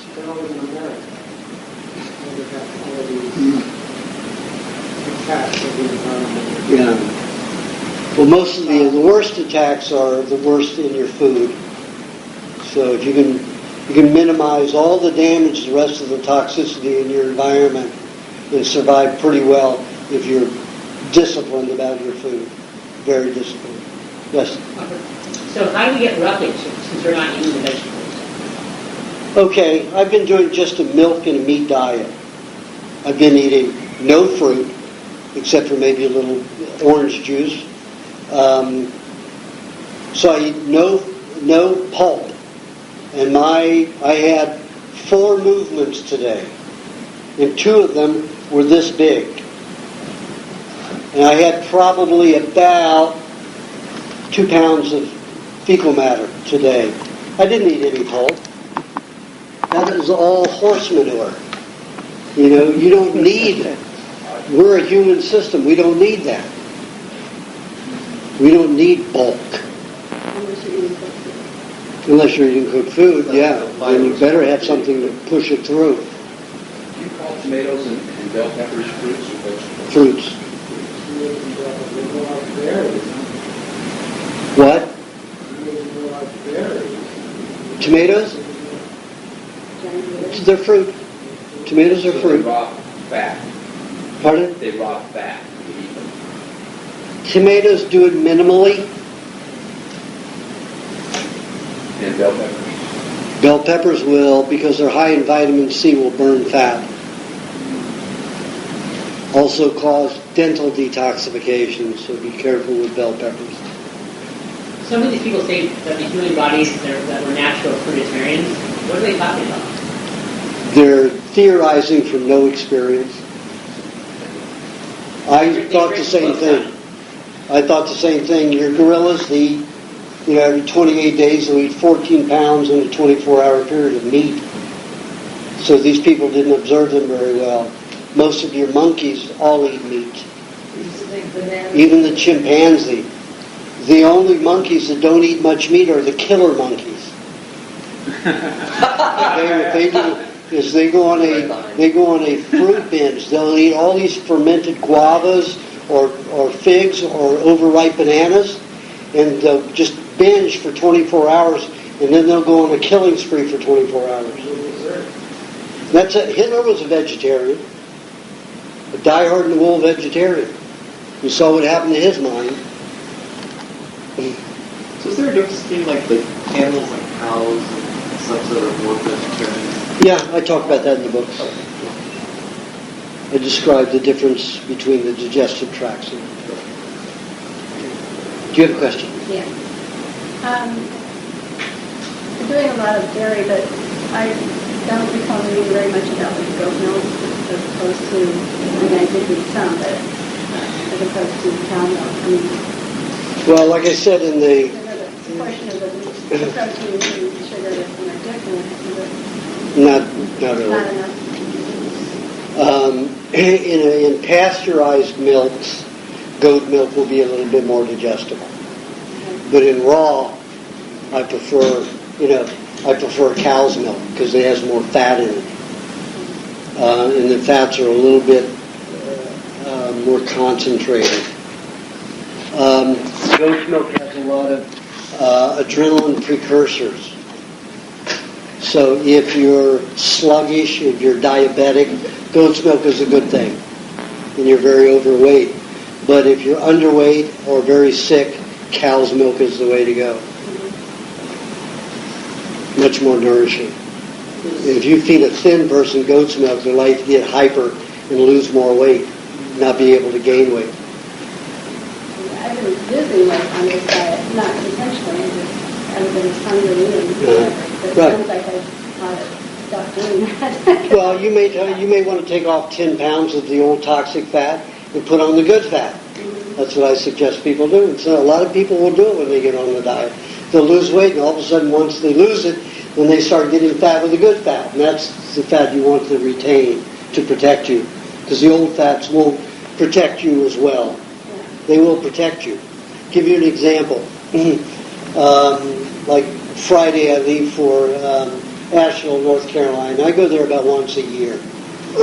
And there's a community called Earth Haven there. It's a group of old-time vegetarians. We're talking old-time vegetarians. Some of them are 70 years old hippies from the 60s, And that's almost about 60% to 70% of this community is old-time hippies that have been vegetarians long-term. We're talking 25, 35 years as vegetarians. Sickest group of people I've seen.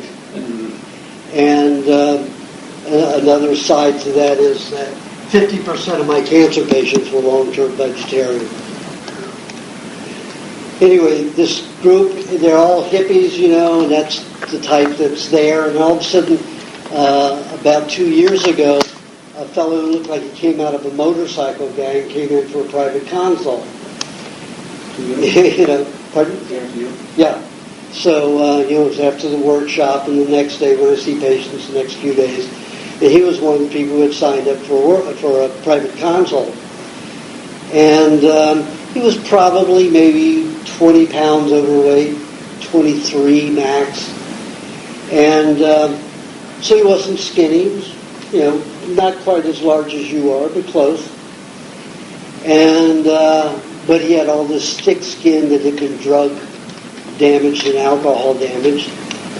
And I photographed his irises and looked at him, and his glands and his organs were, very clean. And he's like, 48, 50 years old, something like that. And I could see all the drug damage and alcohol damage to his skin, and I said, I know you've used drugs and alcohol for at least 25, 30 years. He said 30. And I said, I don't understand it. I've never seen anybody this clean yet have skin like yours. You're just not that fat. He said, 4 months ago, before I went on your diet, I was 300 pounds.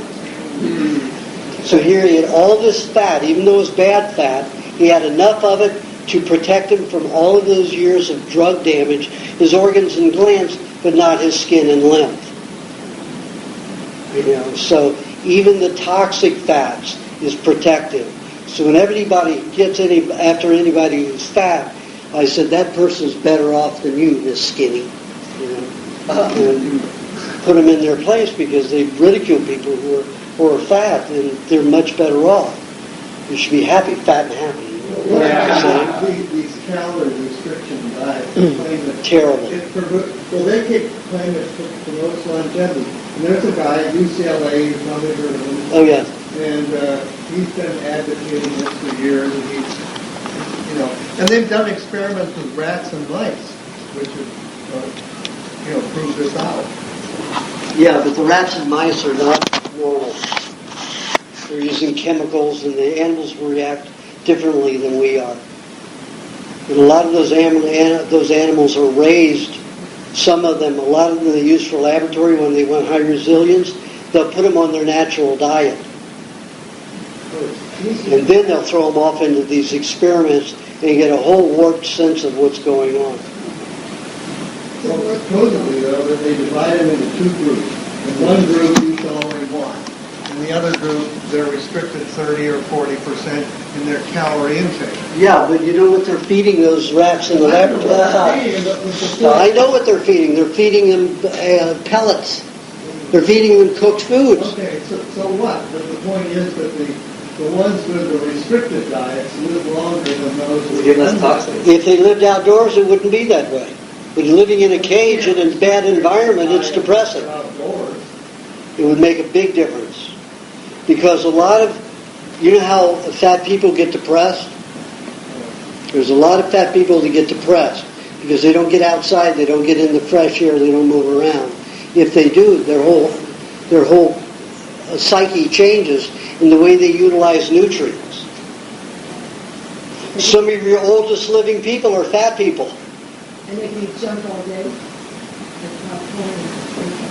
Pardon? I mean, if they put on the wrong fat, No, what they're feeding, we're talking about rats. Oh. The rats are fed cooked processed pellets in the laboratories. They're not fed their normal diet. I know, but supposedly, both groups get exactly the same. Doesn't make any difference. The only way you're going to know for sure is to let them overeat their normal diet.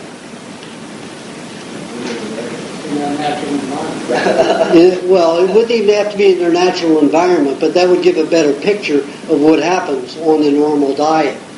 Rats are omnivores. They'll eat almost everything, but they thrive on bugs and insects. They eat lots of cockroaches, so if they're fed good, healthy, bugs and creatures, and they ate more than another group, it wouldn't be a problem. Take the Fulani, for instance. The Fulani tribe lives 90% on dairy. To become a shaman or the leader of the Fulani tribe, you have to be the fattest person. You have to be the fattest male. So these males will eat nothing but gallons and gallons of milk a day, and at the end of that year, the fattest one becomes the chief or the shaman. And they live the longest. So you have to watch some of these tests. Milk makes you fat. Pardon? Milk makes you fat. If you're eating 2-3 gallons a day. Oh yeah. Can you imagine? You're not allowed to move. You have to sit there in one spot and drink. Sometimes they drink 10 gallons a day. It's like the sumo wrestlers. Keep eating and eating to get bigger and bigger and bigger. Like being a pumpkin. So my other question was about the first side of that could it be caused by heavy metals? And you were saying If heavy metals are in that bursa, yes. I know they're in my body. Yeah. And they got stuck in your bursa. That's usually what causes it.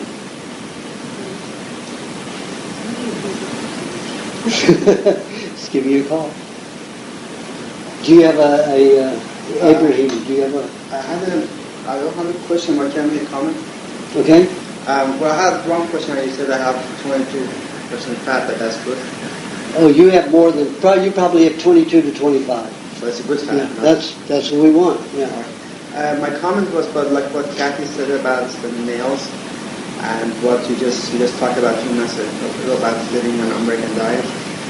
I mean, for myself, not growing up in this country, and also, I mean, I got the results so fast on this diet. And also, a couple of friends, which one of them was very unhealthy, they're also from Iran. I asked them to drink milk. One was just milk and butter. In 2 days, she called me and said her nail, she had major bone problem, and it's gone in 2 days, like what Kathy's happened after 8 years. And another one who... You said bone cancer she had? No, she had nail problem and bone problem. In 2 days, she called me. Like, I gave her the milk on Saturday, she called me on Tuesday. She said, you saved my life. Other one was egg. She said after having 1 or 2 eggs, she had cut herself and the bleeding stopped right away. So I'm so happy that I grew up with this. In our society. Yeah. Your eyes got better in a week. Like that any first time? Oh yeah, boy, 3 days. Yeah, 3 days after vision. That's it. Yeah, this is the worst country for the most adulterated foods. Even England won't allow the pesticides at the rate that we do. However, our government has overthrown the Chilean government and some other of the South American, Central American governments, and they're shipping all of the chemicals, pesticides that are bad here, and selling them to them and using them on them in their agriculture. And then those foods are coming back into the States. I mean, we only go to a hospital, doctor, when we break our leg. I mean, going to a doctor is like... Everybody does it here, yeah. And they encourage you to go to a doctor if you have a snivel. Go get a medication or go to the doctor. And before this time, when my eyes was getting weak, I was so ashamed of going to the doctor. So I wouldn't go to the doctor. I was just ashamed of it. It's like different consciousness. Yeah. Definitely, yeah. I know when I was a kid, I was autistic. So there's not much I could complain about, and I was always sick. I was always in pain. And but in my family, you didn't complain unless you were dying. And you didn't complain. You still weren't allowed to complain if mom or dad saw you vomiting or shitting your pants or something like that. Then they would do something about it. Or my mom would, go to push me and hurry up and do this. Like I had problems urinating from the time I can remember. And it would take me sometimes 3 to 5 minutes to urinate. Just wouldn't go. It's like old people, Well, I was that way since I was a child. So my mother always frustrated because she had to wait for me to urinate. So she was always hitting me. And sometimes she'd go to hit me and feel me in fever. And then she would all of a sudden become very kind and very heartfelt and start taking care of me. Insane behavior, but that's the kind of behavior it was. You didn't complain. They saw your ills. You saw that they saw you were ill, or that was it. You never say anything in my family. Pardon? In similar family, Yeah. I only didn't go to school when I coughed, but I felt good when I was coughing. I went to school then. The rest of the time I felt horrible, but I had to go to school because I didn't see it. Right. Crazy. Do you have a question, Yeah, a comment and a question. I'm 3.5 years on the program, and I'm at a point now where all the things that are toxic in my body are starting to leave, and my hand, my left hand, has been one barometer I used to determine how effective the program was. I'm now starting to get pain all the toxins that I had before I started the program. All this stuff's coming back, and it's going away. And I had this area right here. It got dehydrated, it turned to leather, and for about 3 weeks. And now I feel the pain there. It's starting to rehydrate. And so this whole hand is starting to transform itself. But I thought I'd let you know that. Yeah, it's great. Well, it takes 40 years to clean all the cells out of the body, toxicity out of the body. 40 years, according to Howell and Pottinger's work. Took 5 generations to get to healthy. 5 generations of cells is 7 to 7.5 years per entire body cell, especially the bones. So 5 times that's about 147 years. Bad. I mean, we should be. 5 times that is 38 years, 37.5 years. So it takes about 40 years for us to clean out completely, if we're 100%.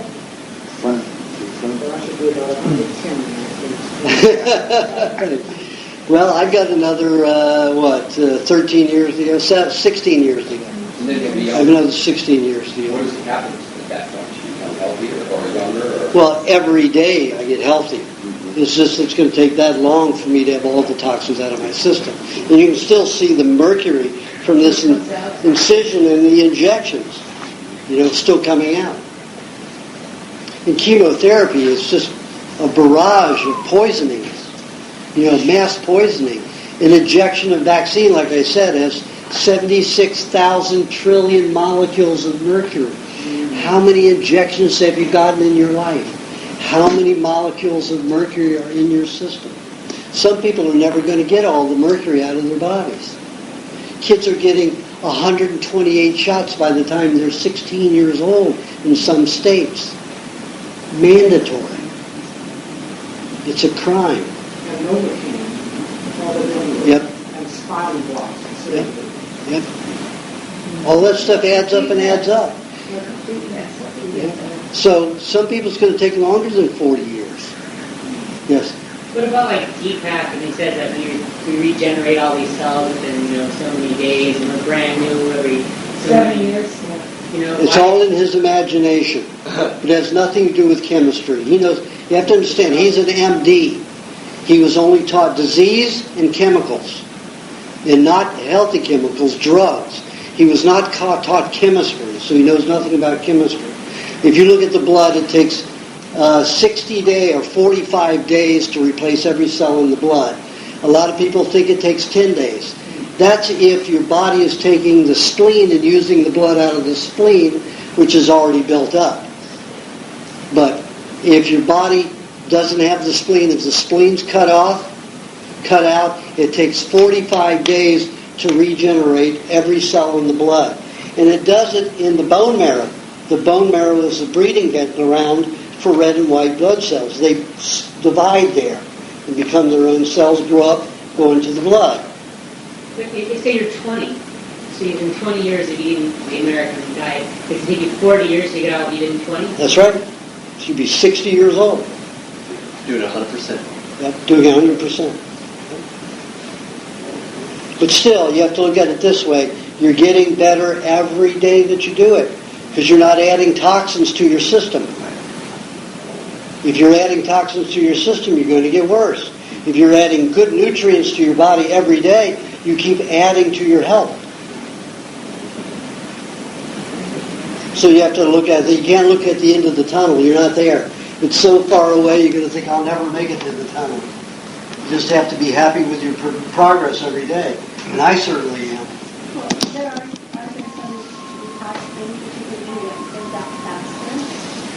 Yeah, if you want to have scars and go through what I do, but I'm not working very much for these past 3 weeks. I'm able to do it, but most people have to work. They have to function.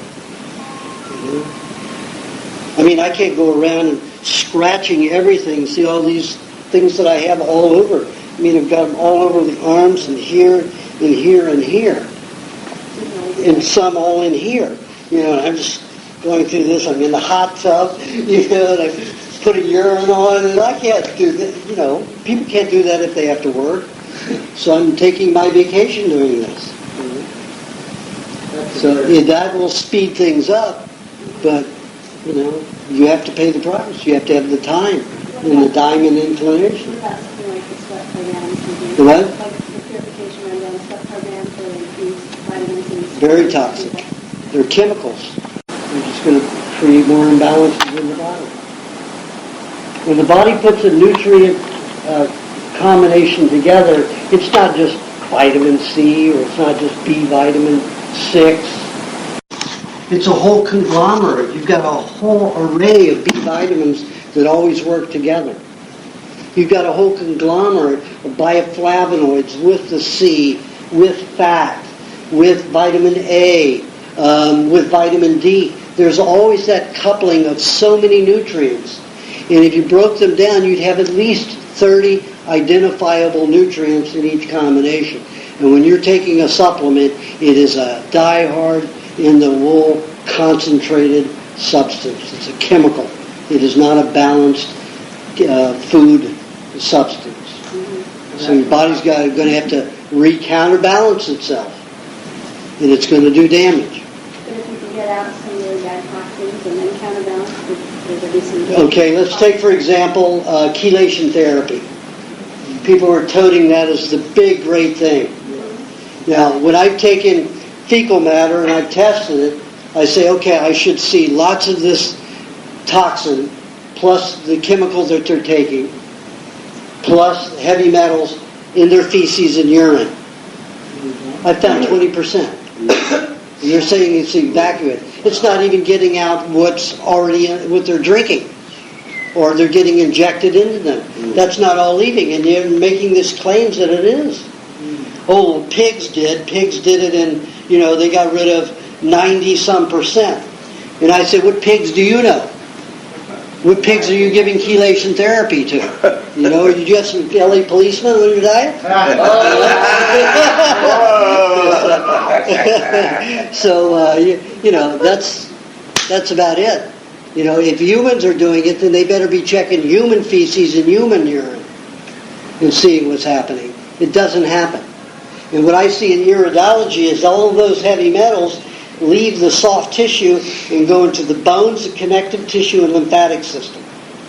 And you see everybody who's had chelation therapy, within 7 years after, their skin gets thinner and thinner and thinner. Because those chemicals are coming and demineralizing their tissue. I remember the first person I watched go through chemotherapy in 1971 through 73. He did it because he had congestive arteries. Chemo or chelation? Chelation. Chelation therapy. Just said chemo. Chelation therapy. His skin thinned out in that 3 years. It was like just paper pink thin. And he was dead 6 months later. Can you thicken it up again? There's no way. You've got all those chemicals that are constantly leaving the body. What about things? They are there to dissolve toxicity, right? Yeah. They're to break down the plaque. You think they're going to limit it to the arteries? It's going to dissolve your tissues, your connective tissue and your skin. Even if you do that. There's only one doctor I know that's using fats with that therapy. And I haven't seen any good test results from even his stuff. But at least he's better on the track. In the late 70s, I was working with a lot of Scientologists, and they had a detox program for radiation. They take a lot of niacin and B vitamins and a lot of other supplements, and they get into sweats. Well, back in those days, they weren't using any fat. And I would see all these Scientologists, and these were great people. I loved every one of them that I ever met. They're the most rational group of people that I've ever met. I mean, more rational than anybody I've ever met as a group.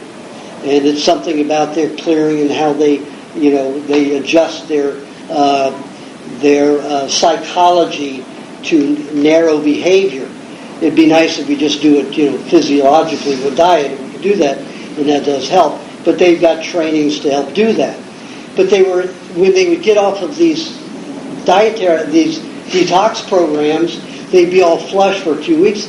Within 3 to 6 months, they were going into chronic fatigue. And I watched this year after year. So I got together with a lot of Scientologists and talked them into putting the fat. Now they're using olive oil. That wasn't my choice. My choice was to use raw butter and raw dairy and cream. But we were having a lot of trouble with the milk commissioners at that time, so they settled for the olive oil. It works, but they're not using the kind of chemistry that they're using for chelation therapy. But I still see detriment physiologically from doing it. If they ate the butter and cream. It helps, but like I say, anytime you're using vitamin C, niacin, it is a chemical. You're going to have imbalances and you're going to have damage. So all that stuff you get compares to life extension places where they talk about all those pills and everything, all that stuff. Who's the most famous scientist and teacher of life extension? Isn't it Gary Null? And what's the other fellow? You look at them, they're all dried up and skinny. And they're not happy people. And they're hyperactive and they can't sit still. Terrible, terrible system. They think that they can live on chemicals instead of food. And it's not healthy. Pardon? Gary Null, and there's another. Well, he's a vegetarian. Yeah. And there's another one, he and his wife. The couple. Yeah, and they're both, they look like they're, dried up leather Zuby dolls. Fit for life, are you talking about it? No. It's Dershot. Life extension, yeah. Yeah, Dershot. There you go. Yeah, they're promoting PhD. Yeah, all that stuff. Yeah. Worst looking people I've ever seen. I mean, they're scary. Oh, in person, those pictures are touched up. If you see them in person, they look like Zuni dolls that have been dried up in the desert for 40 years. Well preserved. Pardon? Well preserved. Yeah, that's what they look like. Pardon? All life extension people look like that. They've been on as long as those two, they do. You know Lori from Northern California. She looks good. It's all she lives on is that stuff. She tells me I'm going to die faster than she is. We'll see. We're having a race. We'll see. We'll put money on it. Tell her you'll leave everything to her, and she'll leave everything to you. There's a deal. Absolutely. You want to tell her put her money where her mouth is. The one who dies, the one who survives, is the one who gets the inheritance. I would do it. I'd do it in a flash with anybody. Unless I'm getting harassed and poisoned by the government. And I'm afraid to say it looks like it's happening. I had my house broken into twice, nothing missing. Where you're living Nothing now? missing. Where you're living now? Yes. How do they know Broken where you into. live? They know. I'm public. You use a credit card. They know where everybody lives. Also, I've got my telephone number and a telephone. Yeah. How do you know they broke into it? Because when I'm going away, just to make sure that nobody's in my house, and sometimes when I leave, you can take a piece of hair and you glue it, and nothing can break that if it's a certain type of hair, unless the door's been open, and twice it's been open, and nothing's missing. Computers, I can see, has been played with, so I know that they are starting to watch me. You're a dangerous man. What are you going to do? Well, I'll die if they kill me. That's all that'll happen. I'm just going to try to get all my work done in the next 2 years, so if I die, everybody will have everything that I know, or at least, everything Why that. would you think that if they break it? I mean, they can take you for, you have the right to write what you want. I'll just be watching all this. That's why so did King, so did Kennedy. Exactly. They're going against the system. They're also because they're of also me, watching. not because of the chemtrail. It's been since the chemtrail incident, since I got my face in that. So I said they're watching all of us as well. That's all your fault. I doubt that they're watching. You know, okay. I mean, they you could. could just drop out now if you don't want to be part of it. Don't they? I don't want to be part of it. Shit, I've faced death so many times. I'm not afraid of death. Death does not concern me. But while I'm alive, I want to be healthy. Okay, what time is it? What time is it? 5:10. 5:10. We're over. Go ahead. Okay. Okay, so about 6 years ago, I got fillings. Now they're not mercury fillings, they're like the white veneer, like healthy ones. I called them and I asked them what substance was in it, and it's called Herculite. You know, sounds great, doesn't it? I really want to go to the dentist to get it taken out of my body because I think it'd be best to get it out. I just want to hear your opinion. Would it be best to get it out? And who do you know I could go to get it out? And can you talk a little bit about that? Well, the only people that I've ever seen regenerate dentine and tissue and their teeth didn't rot were under 22 years old, and they ate a tremendous amount of raw milk. Okay. Like 3 quarts a day. So it took them 3 years to repair one cavity in both of those people. How many are you going to have taken out? I think 2, 3. Mm-hmm. You're asking for trouble. Well, everybody else that I've seen has done that and let the tooth exposed, ended up with decaying, rotting teeth. It oxidizes. What I do is I keep having fillings, and they'll pop out after a year or 2, and they grow out. The filling will actually grow out because my tooth is filling in on the inside. And the dentist is amazed because when he goes in to put the new one in, it's a smaller area and he doesn't have to do any drilling anymore. But when I tested it and left the filling out completely, the tooth oxidized and rotted and fell out of my mouth. This is the last one I tested, and it is doing the same thing. It's rotting. What are you getting your teeth filled with? Pardon? What are you getting your teeth filled with? Composite. Any particular composite or anything else? One that I'm biologically, not allergic to. Right. You can get yourself tested. Yeah. You send it to Huntington's Institute, you send blood to them, and they'll tell you what filling materials your body's compatible with. But don't they still have mercury and bad stuff in them?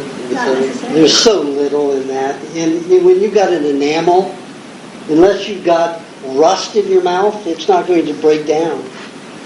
So if I just eat enough good of a diet and maybe a bunch of milk, like you said, then I can count on my tooth maybe just pop it out and then I don't have to worry about it?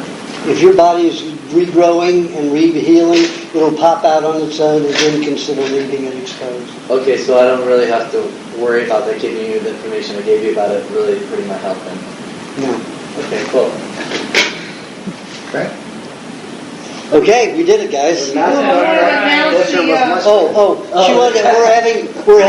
She is having. I'm not going to be here because I'm going to be in Nashville. We're doing a second rally that we're going to be having concerning it's under Senate Bill 517, I call it, and House Bill 2995. It goes under Experimental Weather Modification Program.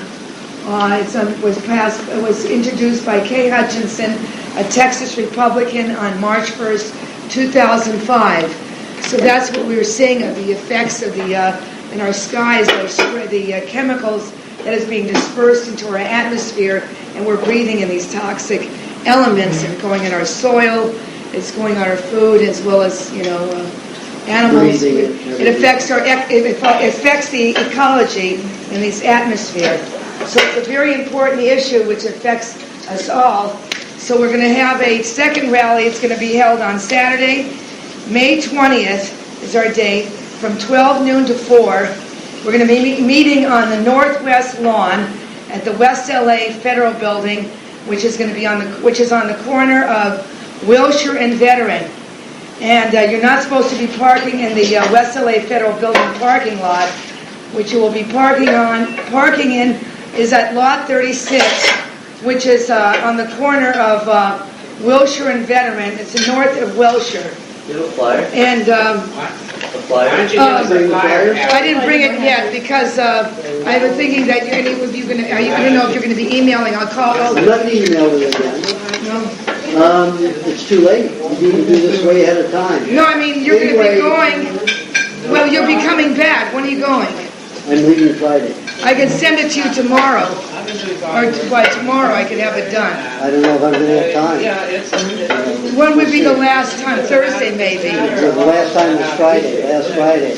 I am so sorry. Oh, I didn't hear from them till later. Anyway, show up for the demonstration on Saturday, noon to 4. It's This a is very not important April, it's May. issue. May.